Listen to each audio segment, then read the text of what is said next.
You're listening to the winning literary show, Off the Shelf Books Talk Radio, live with host Denise Turney, author of the books Long Walk Up, Portia, Love Pour Over Me, Spiral, Love Has Many Faces, and Rosetta's Great Hope.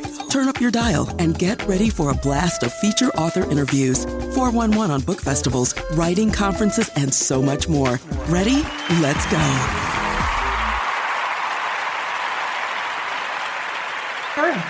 Okay. Good morning out there in Off the Shelf Books world. I want to start off with a quote, as I've been doing before we start kicking it into today's show. And this quote is by Babe Ruth. It's hard to be the person who never gives up. No matter what, under whatever the situation or circumstance, it's hard to be the person who never gives up. And then when you really love something, you really are passionate or really are dedicated to something, you probably won't. But there's sometimes when we should let go. But that's a wonderful quote. It's hard to be the person who never gives up. And I want to welcome you. Last show, I was saying, can you all believe it's the end of September? And this week, I'm saying, can you believe it's the first Saturday in October? This year has flown by. And I want to welcome you to our Saturday, October the 4th, 2025 show. We have a wonderful author to introduce you to this morning, and you can learn more about her and her works as we go through the show. But on this autumn is just a wonderful time. You know, I've heard that illiteracy is slightly up globally, and that people are reading less. And you know, we on our devices, we read the short, the just short text that we send. Somebody told me years ago, just a few years ago, she said people don't call each other on the phone no more; they text. I said, oh, I didn't know that. But from the texting to reading less, uh, it's the reading offers so many benefits, and I don't just say that because I'm an author. I read a lot as a kid, and I picked up learning. I made good grades, honor roll, so easy. I didn't hardly have to study because I read a lot, so I knew what was important in those texts. I knew the questions the teacher was going to ask just from reading a lot, and I just highlight certain things. It reading for the brain, for relaxation, for the imagination, for empathy, for seeing, respecting other points of view other than the way you think. So much of that comes through reading. It's just, it's just reward, reward, reward. So I'm so glad to have you here where we have somebody who values literacy and reading. And I also encourage you to hop over to when we talk about books and reading and literacy. Hop over to this official website, and it's chistel.com, CHISTELL.com. You can read free book excerpts. You can subscribe to the Book Lovers Haven for free, and you can listen to other episodes of Off the Shelf Books right there from CHISTELL.com, chistel.com. And I really thank you if you encourage particularly young people to acquire a love for reading, and if you yourself continue to read. And now let us go and meet our very special off the shelf guest. And today's guest is Kate O'Sullivan. And am I saying her name right? I think it might be Kat. Kat is a keynote speaker. She is an entrepreneur, an educator, business advisor.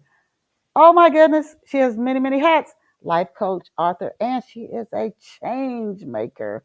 Books Kat has authored or has contributed writings to include From Doubt to Do, You Can, You Will, and Adventures of Charter School Creators.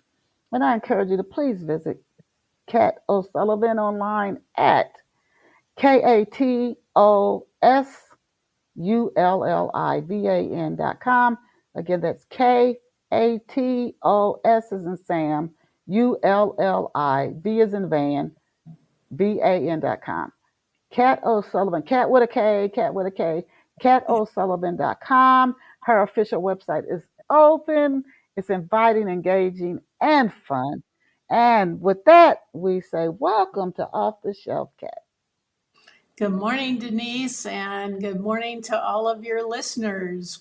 It's a beautiful day. It is a beautiful autumn day here.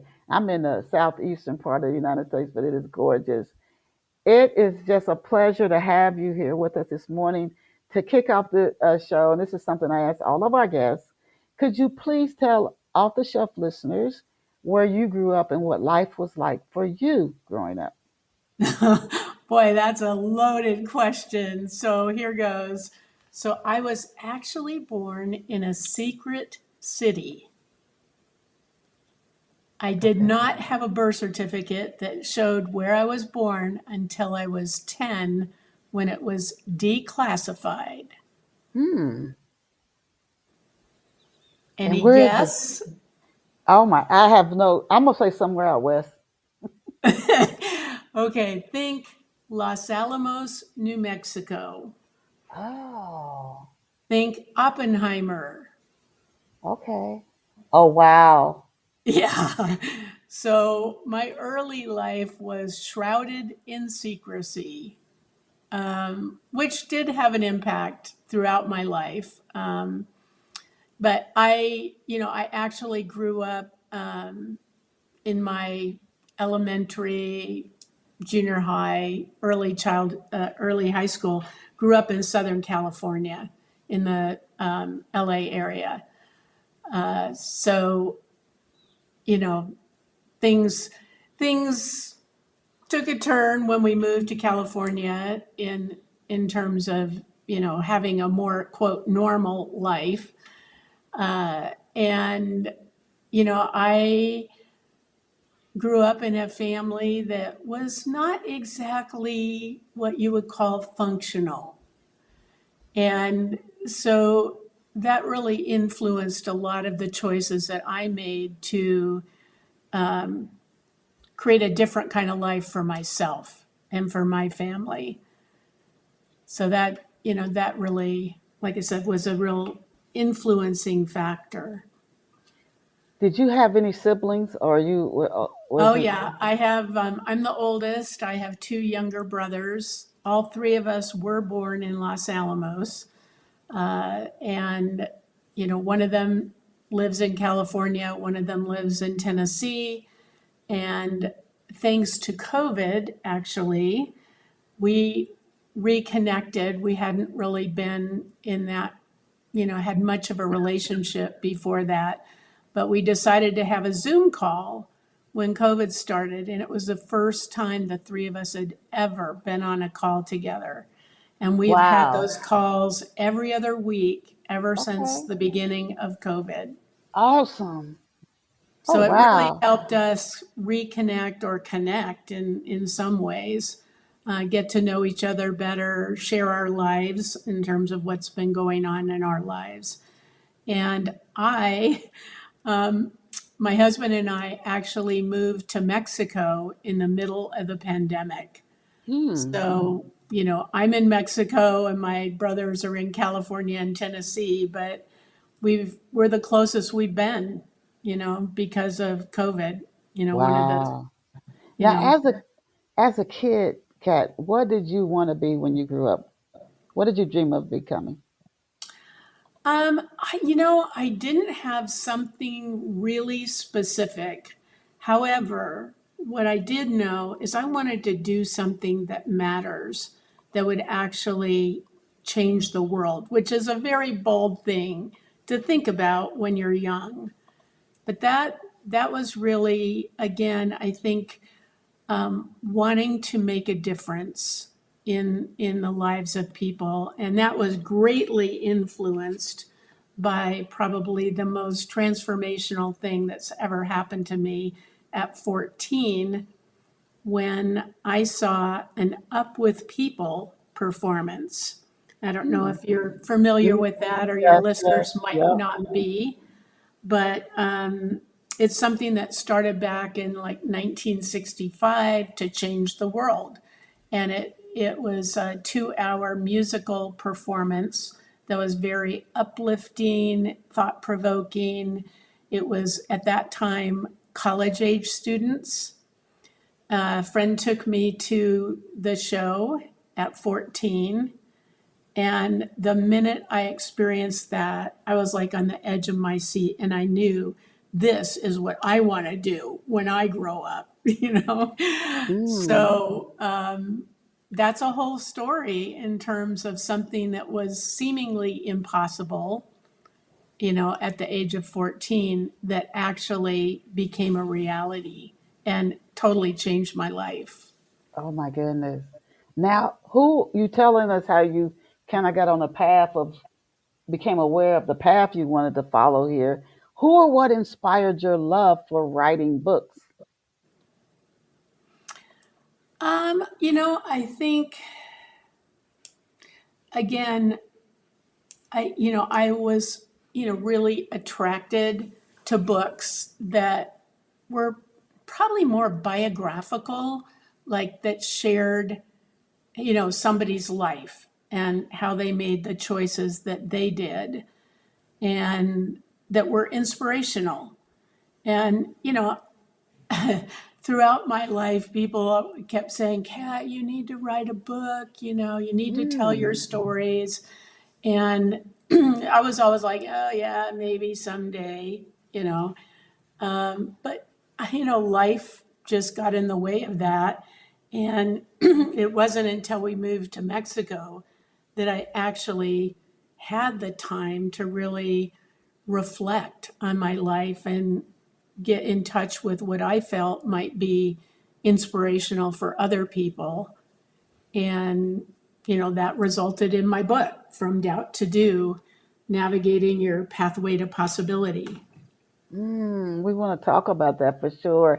I want to ask you before that, for and particularly our listeners who might be struggling. It's something I forget the name of the book. Let them. That's I think it was Let Yes. them. Is Oh, we what love con- that.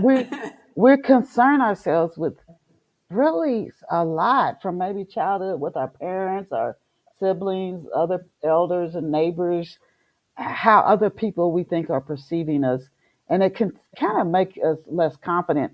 Who or from which experiences, just one or two, did you get your courage to live honestly from? And it's going to kind of piggyback into From Doubt to Do. Yeah, I mean, I think it takes me back to, you know, seeing that performance by Up With People and then my journey from that moment at 14 until 16 when I actually had the opportunity to travel with Up With People. And again, it was just such a different mindset than what I grew up with. And it really influenced the way that I think, how I relate to people, and, gave me the confidence to believe that I could make a difference. And I do have to say, I love the book, Let Them, because, from the experiences I had growing up, you know, I always wanted to fix it. And of Hmm. course, the only person we can fix is ourself. Hmm. So, allowing people to be where they're at and not be in that fix it mode and have the confidence to encourage to move forward with your life, regardless of what came before. To Mm. let them be who they are and, you know, take hold, embrace, your authentic self. Ah, now I definitely wanted to cover this to give it uh, From Doubt to Do. Like you have this life experience. You're not just writing a book based on research material. Can you tell our listeners about a time when you faced a situation, a dream, a goal that you thought was impossible to overcome? and you faced it and you overcame it. Could you briefly tell us about a time you just thought, "There's no way I can do this," and you faced it and you did overcome it, or you did achieve the goal? Yeah, I mean, pretty much everything I've done feels like it was impossible, but it did start. And I will share that when I had that opportunity to travel with Up With People, when they decided to create a high school cast, and they were going to pick 100 kids from around the world to travel a year in either their junior or senior year of high school. And, I'd been dreaming about that. But when that time actually came and that opportunity presented itself, you know, everyone said, "Oh, come on, Kat, there's no way. There's 100 people, you know, why would you be picked?" And, just Mm. all the doubts, then I started doubting. However, I also was like, wait a minute.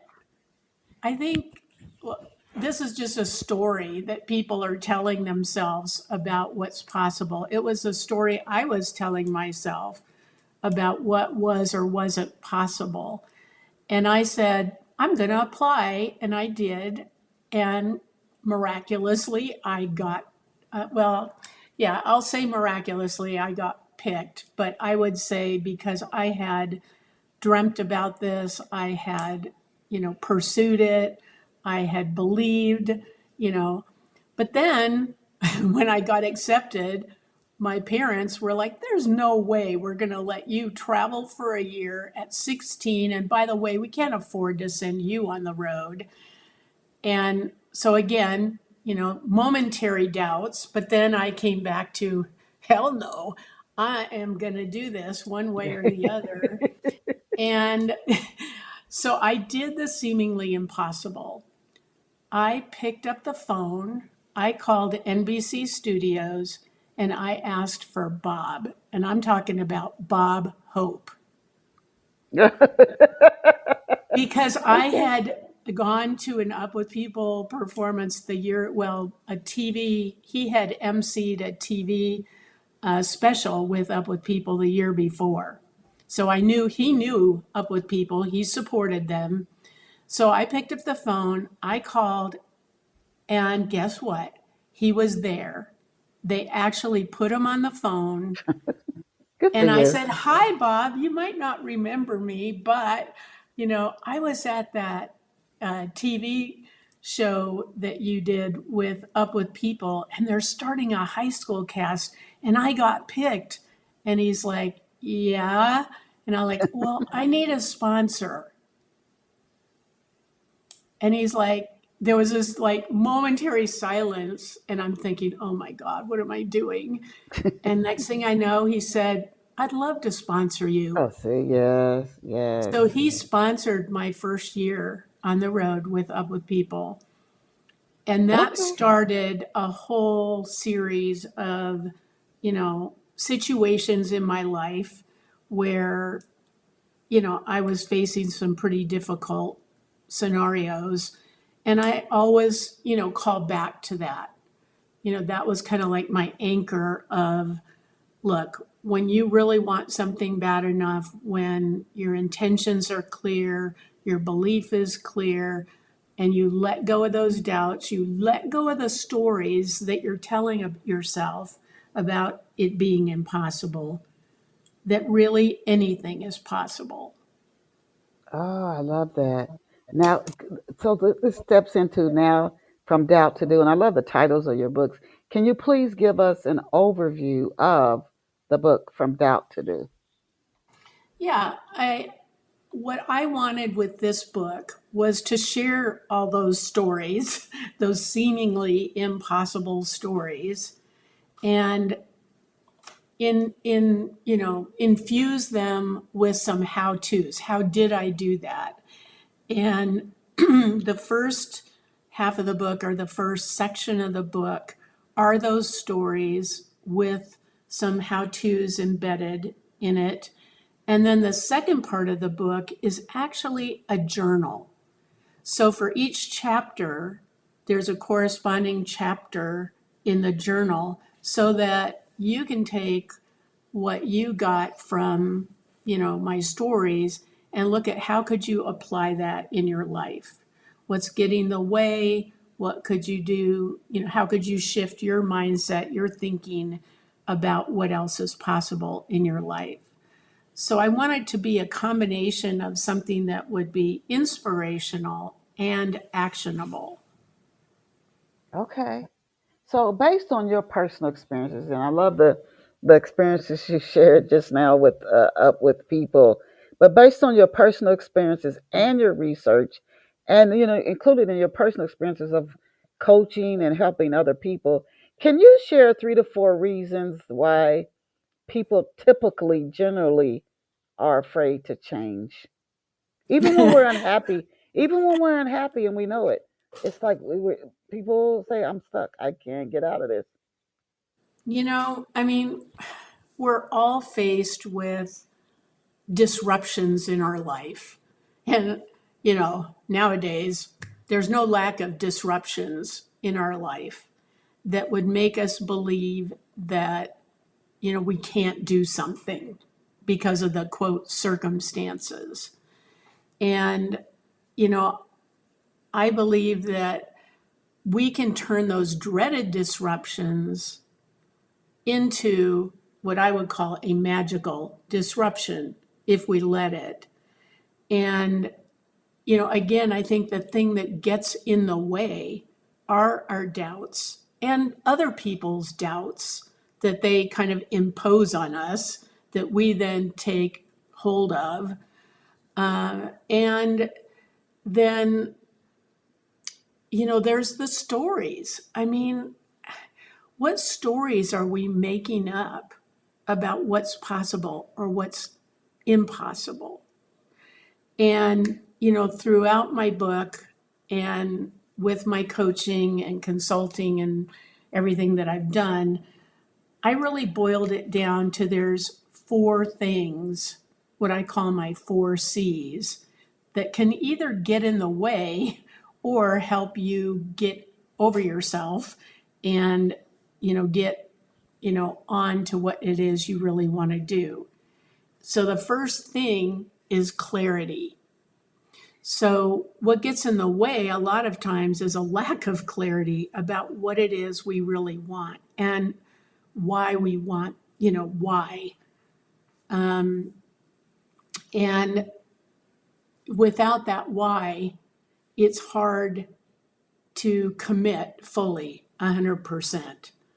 If we don't have clarity about what we want, why it's important, the first time something comes up that gets in the way, it's easy to give up. But when we have the clarity and we are clear about why it's important to us, those obstacles are like, okay, next, we Hmm. find a way around it, over it, under it, through it, whatever. And then, it's about believing that we can build the capacity that we need to do what we want. Or conversely, if we say, well, I can't do that because I don't know how to do it. So, that gets in the way. On the other side, if we're in a learner mindset, we can say, look, this is what I want. This is why it's important. And I'm going to find a way to build the capacity that I need to learn what I need to learn, to unlearn the things that aren't serving me well. And then really it's about Mm. the courage, and it actually starts and ends with courage. We've got to have the courage to begin with to Hmm. challenge our thinking, to ask ourselves the hard questions, to, take a look at our mindset and how that's impacting our choices, what we think we can do or what we think we can't do. So we start with the courage, we get the clarity, the what, the why, we build the capacity, we make a hell yes commitment. Mm-hmm. We build the capacity, and then it's back to the courage to take that first step. Yes. And, that first step is always the most challenging. And yet it is where the magic happens. Because the minute we step out, we start building our confidence that we can do it Yes. one step at Yes. a time. Yeah, as you start to see, give yourself evidence. Yeah, yeah, yeah. I did that. I can. Yeah, yeah. And then you got to also be willing to pivot because change is coming. You'll have to change. Now, I wanted to ask you this as I was researching for today's show. What role, Kat, does asking the right questions? I worked. There's another lady who interviewed on Off the Shelf years ago, and she went on to work with some top firms helping them, but she said you got to ask the right questions. So what role does asking the right questions play in growing through major life shifts? It's everything, you know? It's what frames, it's becomes your frame of reference. So for example, the biggest one for me is, you know, what story or stories am I making up about whatever that decision is in front of me, that thing I want to do, I need to do, I feel called to do, called to be and do, and when those doubts start creeping in, it's like being willing to ask yourself that question: what story am I making up about this? And what else is possible? And then the next Mm, question that is so powerful is, what am I not seeing yet? mm, And that word yet is so powerful and empowering because it's the thing that suggests that there is a way. I'm just not seeing it yet. mm-hmm. And so those two questions as a framework are, what will open up your thinking, what's possible. And I would say beyond that, it's just looking at the questions that you're asking yourself and what's behind them, what's underneath them, what belief, what limiting belief, what assumptions are you making? So you might even frame those as questions, like, what are my, limiting beliefs? What are my assumptions? How can I challenge those? And the way I challenge them are with those two questions of, what story am I making up? Because frankly, we're always making up stories about Mm, everything, mm. I mean, they're just endless. And they're based on, typically, those are based on, limiting beliefs that we have, whether it's from our childhood or our adulthood, Mm-hmm. and it's all about the assumptions that we're making based on those beliefs.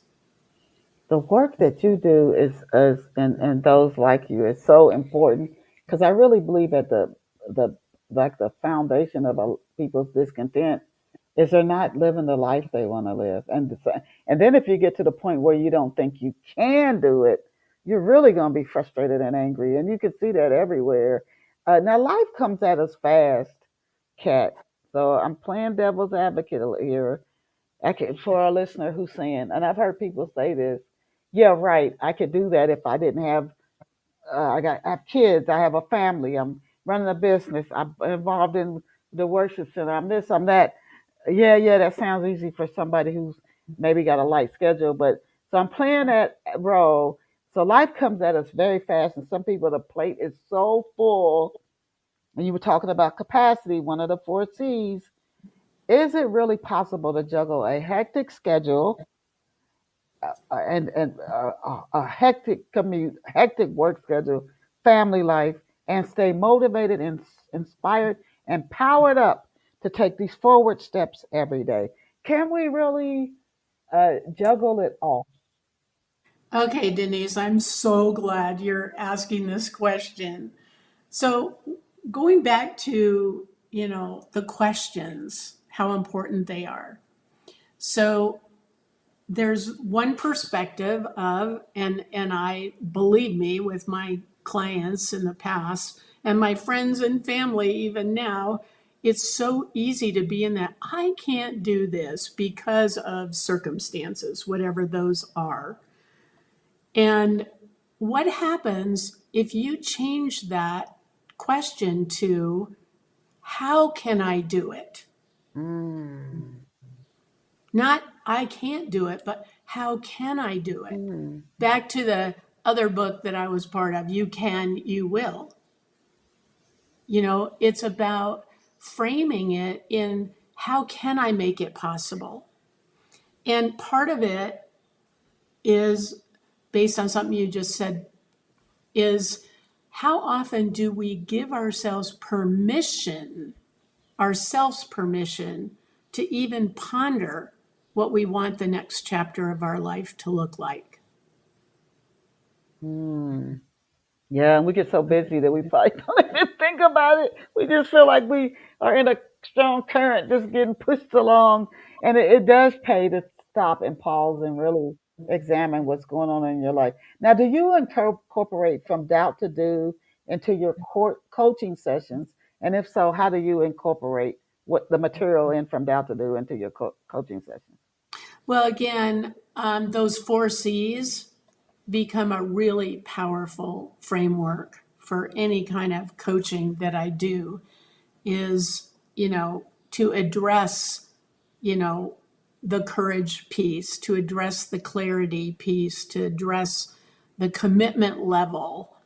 Because, there's lots of different commitment levels. I don't know about you, but, there's the, yeah, okay, which is kind of like never going to happen, you know, or there's the, yeah, I'll do it, but then they never do it. And then Mm, there's a hell yes. And yeah. I live my life with hell yes. If it's not a hell yes, I don't do it. Mm, Okay. Because this goes back to, you know, when you know the why something is so important to you, you can overcome just about anything. mm-hmm. But if you're not clear about that, if you're just kind of going about life, haphazardly, or just, by happenstance, that doesn't take much commitment. But if you want to do something different than what you're doing now, it's going to take a hell yes commitment, Mm-hmm. because believe me, I'm sure there's going to be endless things that will try to get in the way of that. Oh yeah, yeah. So that why, I always put the word why in all caps, because it's at the center of everything. It's what determines whether you will do it or you won't do it. Mm-hmm. And, I've been, and I share throughout the book stories of when I've been in those situations where it seemed impossible because my marriage was going south, my kids were out of control,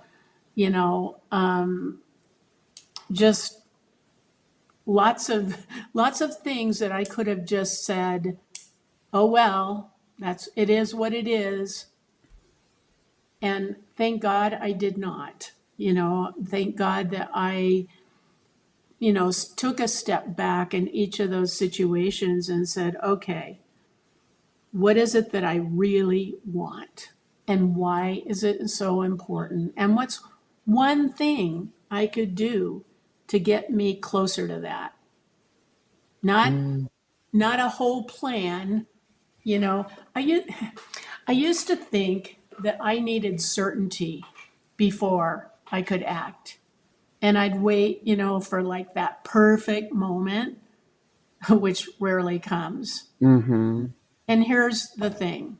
It's not about having all the answers. It's not about, having it all figured out. It's about having the courage to take that first step, even when you don't. Mhm.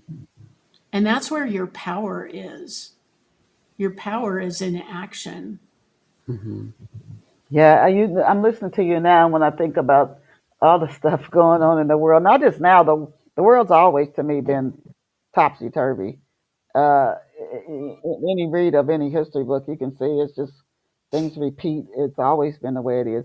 But I think at the root again, for a lot of people, when you see people frustrated and angry because they're not living the life they want to live, so Right. they feel that's where I see the work you do as being just like crucial. I mean, you can't reach everybody, but to get there now, are there key signs for anybody listening, or maybe somebody just even accidentally comes across the show? Are there key signs that someone isn't living the life they truly want to live? And before you answer, I want to share something. I read this, and I think it was in a magazine article years ago, about these people who thought they were doing what they wanted to do, but it really wasn't. And it was very hard to almost, it could be to see it. One was a woman she climbed all the way to the top in the corporate ladder, and it was the other senior people helping her, supporting her. Way to go, rah rah, boom, da. But she didn't. I don't think she really even wanted to be in that corporate environment. But she was getting so much applause and support. So it seemed. But the one that really struck me, this lady went to a psychotherapist because when her father passed, was a in her local area. She was a renowned dentist, very well respected, very making lots of money, success, that whole thing. But she didn't want to go to work anymore, and she owned her own dentist shop, everything. And she was like, "What's wrong with me?" She kept trying to push through. The therapist worked with her, and she discovered the only reason she had even gone into dentistry because her father had done it, and he was a successful dentist, and she thought it would be something that would make her happy since it did him, and she was able to get help and move on with her life. But that really struck me. Like, you could be doing something and you think you really want to do it, but deep down you don't. Are there key signs that someone isn't living the life they truly want to live? Yeah. I mean, you've kind of shared a lot of that, meaning, well, I mean, some of the most obvious things are like, you're completely burned out. You don't, you have no energy, you have no enthusiasm, you have no inspiration.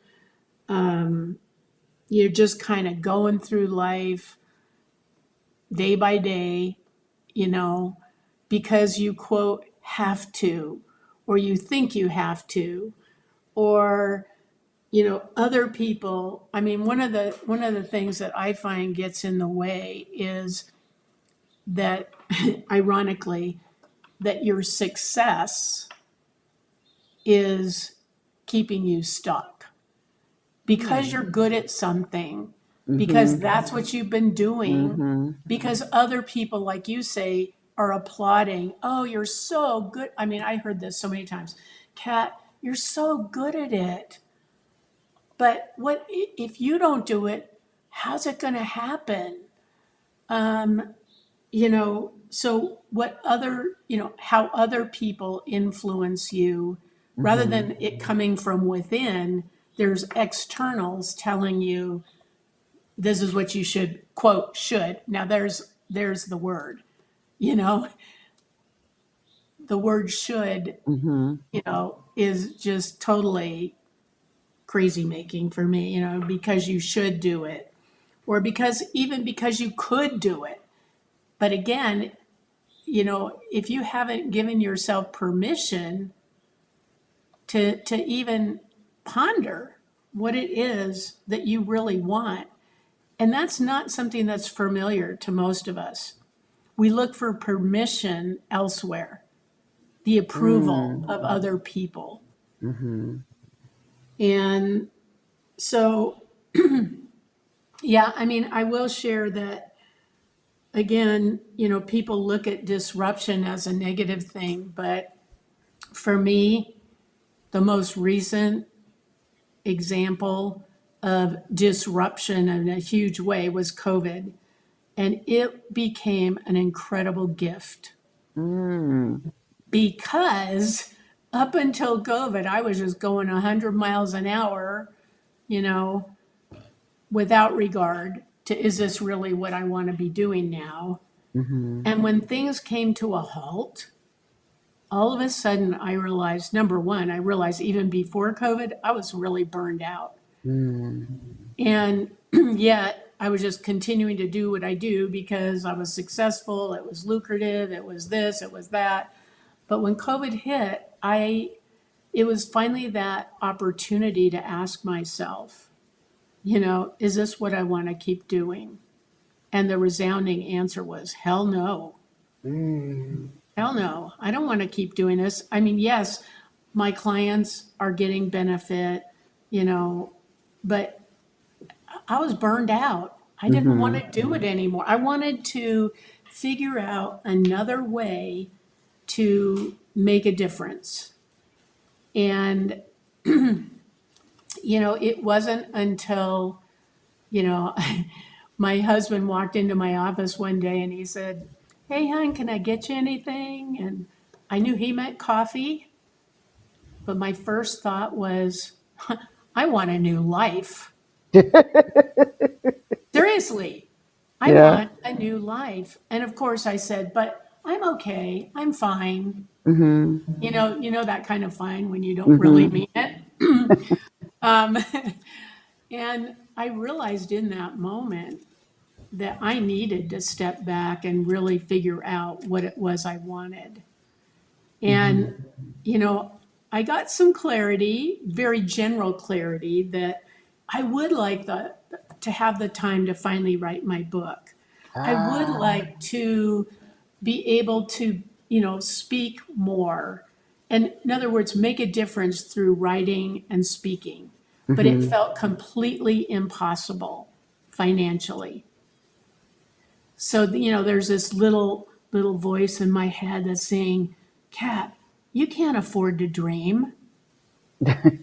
I mean, really, can you relate?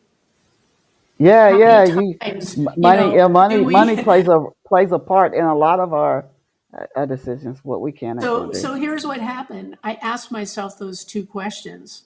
What if impossible is just a story? And what am I not seeing yet? And I'm telling you, the next day, I came across this article about a woman who retired in Mexico, get this, on her fixed income. Mm. I'm like, oh, that's intriguing. And then, of course, all the doubts flood in, you know? Um, and then what I'm really learning is that when those doubts come in, it's time to do something. Anything, Mm. the littlest step can make all the difference. So I started researching Mexico Okay. and I was like totally amazed. I mean, one of the big things for me is climate. I'm a real wuss when it comes to climate. I want a good climate, right? Okay. And a lot of Mexico, particularly on the coast, are very hot, very humid. So Mm-hmm. that was kind of a turnoff. But then again, I challenged myself, well, what if there is some place in Mexico that isn't like that? And I found out that the Lake Chapala area has one of the world's best climates, Okay. period. So then I started, you know, investigating Lake Chapala and we created a checklist of everything that would need to be true for us to make that big of a move. And Lake Chapala checked every box. Okay. So again, step by step, one step at a time, challenging my assumptions, you know, researching other possibilities. We made a decision to move, and we moved in just 3 months. Okay. And I mean, we moved in 3 months. I mean, like we had to sell our house, two cars, our boat, our furniture. We were leaving everything, our family, our friends, our colleagues, and even my miracle working hairdresser, which frankly, that was a biggie. I mean, the other women listening, I'm sure you can relate. When you find somebody that's really good and then you have to change, that was traumatic. But it's turned out, all of that has turned out so amazing. And, it was challenging, absolutely, but we have no regrets. We love it here. And, it gave me the time to finally write the book. It's, Okay. I've done a TED talk, and, I'm in the process of launching a new keynote speech. So, I mean, everything that seemed impossible because of the finances became totally doable because I asked those two questions. And I Yes. was able to see something that I would never have seen if I hadn't asked that question. Interesting. Now, talking about speeches, what topics do you cover during your keynote speeches? And what types of audiences do you speak to? Like, if somebody wanted to bring you in, do you speak to like corporate audience? What's your like your audience you speak to, and what are some of the topics you cover during your keynote Well, speeches? my keynote is how to turn a dreaded disruption into a magical disruption. Hmm. Okay. And my ideal audience are women of a certain age, like me, who have had a successful life, are kind of at that point in their life where they're questioning, is this really what I want to do the rest of my life? Who are having doubts. And, so being able to share, how to make that shift. I'm known for saying when shift happens, it's time to make magic happen. Ah. And the way you make that magic happen often are those two questions and those four C's. Because Mm. once I asked those questions, embedded in everything that happened after that was us having the courage to even consider making that move, getting clarity around what that would look like and why it would be so important to us, and then building the capacity, as in learning what we needed to learn, because there was a lot. Moving to a foreign Mhm. country in the middle of a pandemic Oh with a different yeah. culture and a foreign language, we had a lot to learn, Mhm. right? And then, just making that hell yes commitment, and then having the courage to take this next step and the next step and the next step. So, I'm looking for audiences for whom that is going to be exactly what they need to hear to move on with their life.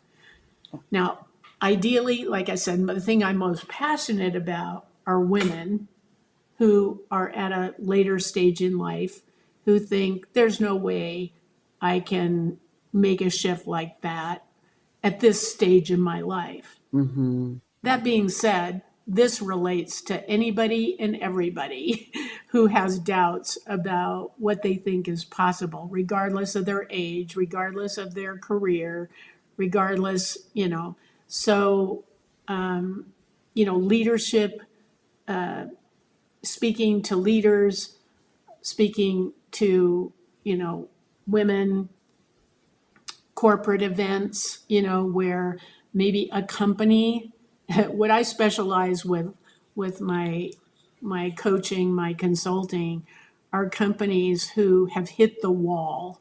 They are so successful and they reach a point where it's make or break. And they're going to have to break through in order to get to the next level in their Mhm. business. And that takes everything that I've been talking about. Yeah. Yes. Oh my gosh. Just pivot just a little bit, and I love what you are sharing. I'm sure our listeners or benefit even listening to your interview here on Off the Shelf. And you can, you will. What types of topics do you cover in that book, or are covered in the book, that are different from Doubt to Do? Actually, You Can, You Will is an anthology. So there's like 20 authors Okay. in there. And each one has a completely different story of Hmm. some seemingly insurmountable thing that's happening in their life. It could be a health challenge, it could be a marriage challenge. You know, each one of them is different. Hmm. And my particular story that I also share in From Doubt to Do is the story of Vanessa. Vanessa was abandoned by her family when she was diagnosed with a terminal brain tumor at 5. Mm. And I was not looking to take this on. It was not in my plan, but you know, circumstances happened where I became aware of her and ended up taking her at 6 and adopting her. When I took her, they said she had 3 months to live. Mm. She lived 26 years. Wow.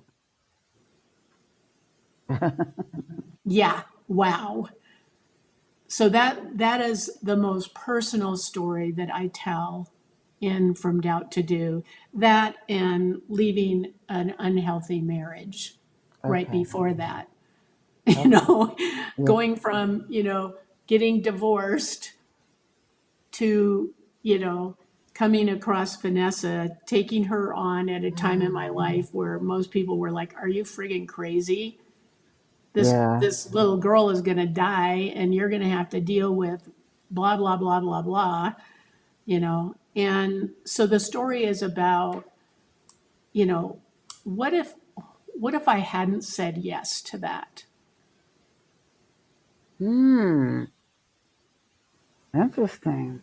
Yeah. Yeah. And because actually people say, "Oh, you're such an angel. You took Vanessa, blah, blah, blah." And I'm like, you have no idea. She was an angel in our life.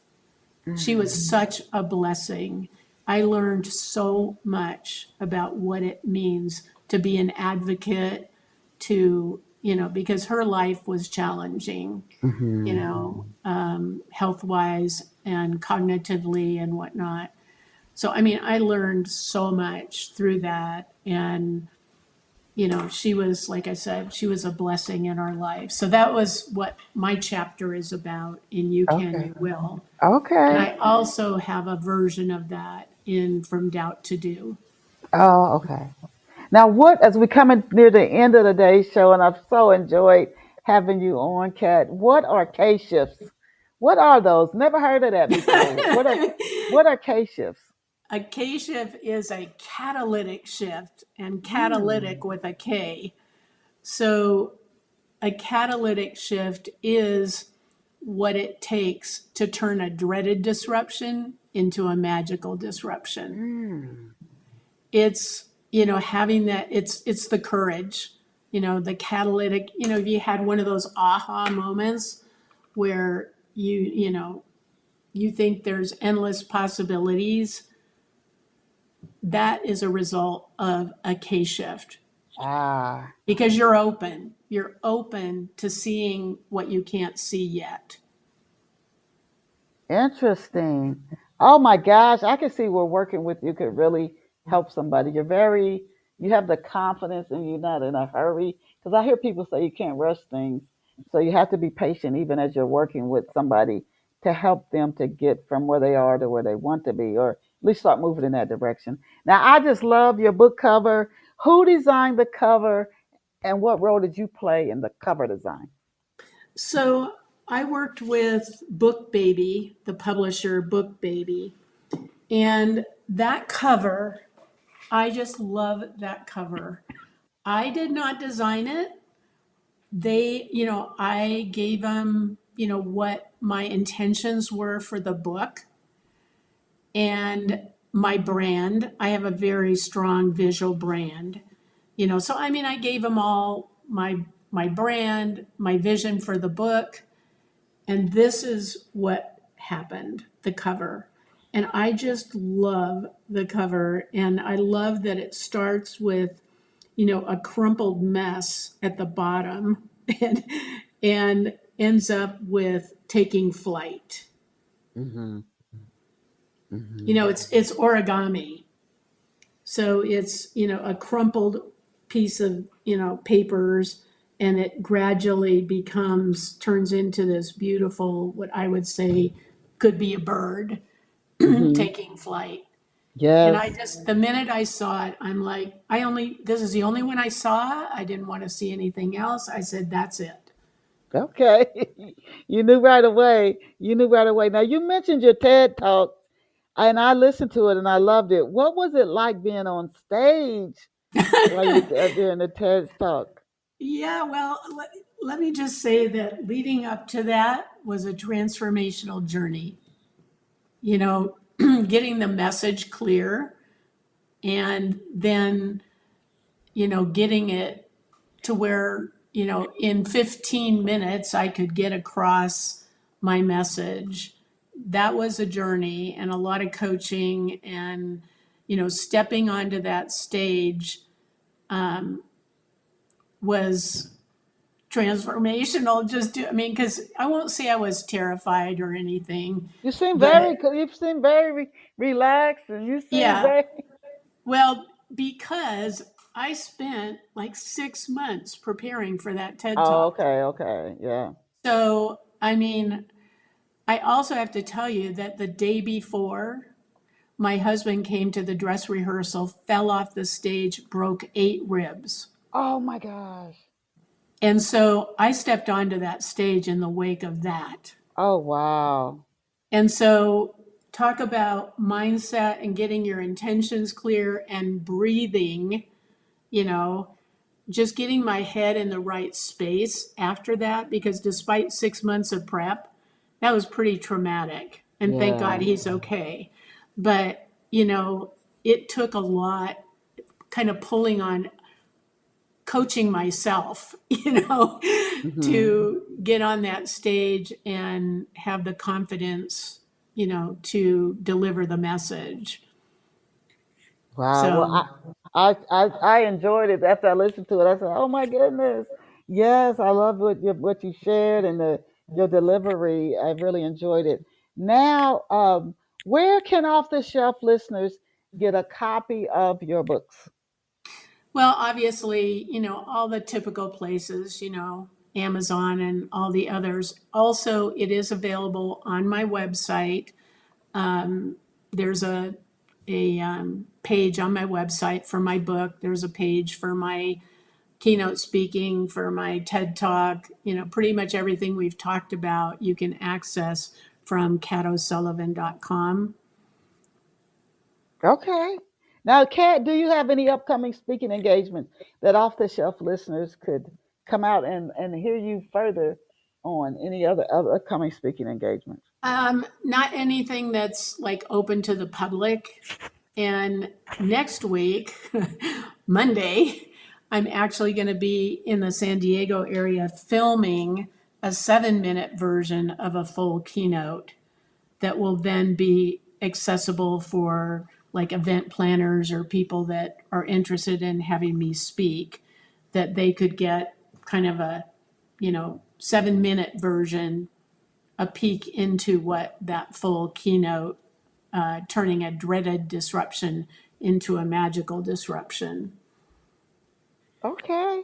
Oh, I love the work you do. Now, also, if you're on any social media platforms, can you share where people can find you online if you are on social network? Not everybody is, but if you are. Yeah, I have a LinkedIn, I have a Facebook, which you can get from my website access to. But honestly, I have not been very engaged like I quote should, although I'm not going to should all over myself. It's a choice. I don't, I don't, I haven't been investing a lot of energy because I've had so many other things that have taken priority. Hmm. So, but you're welcome to visit those as well. Okay. Oh my goodness, what a treat. What a treat. And if you came in midstream and you say, "Oh my gosh, I missed the first part."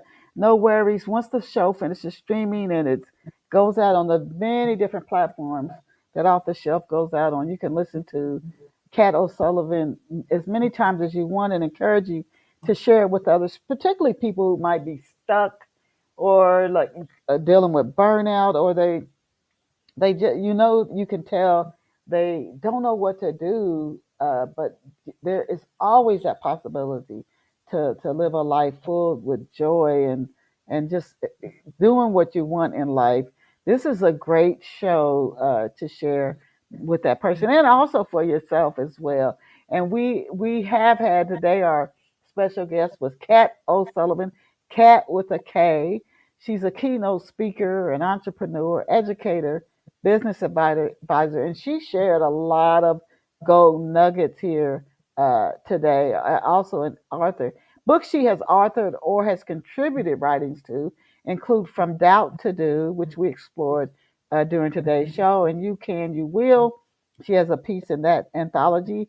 And we didn't get to this one, The Adventures of Charter School Creators, but I encourage you to visit Kat O'Sullivan online at Kat with a K, KATO S is in Sam, ULLIVAN.com. Again, that's KATO SULLIVAN.com. You're going to love her website, and you can check out her TED Talks while you there or searching for her online.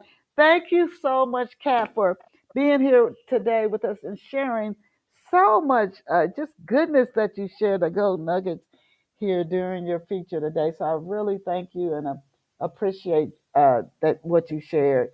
And to our off the shelf listeners, as I always tell you, you are amazing. You are absolutely incredible. Please go out and create a wonderful day for yourself today. And I'll see you back here next Saturday, Kat. I'll shoot you a link to the show when it finishes streaming. Thank you so much. Bye for now.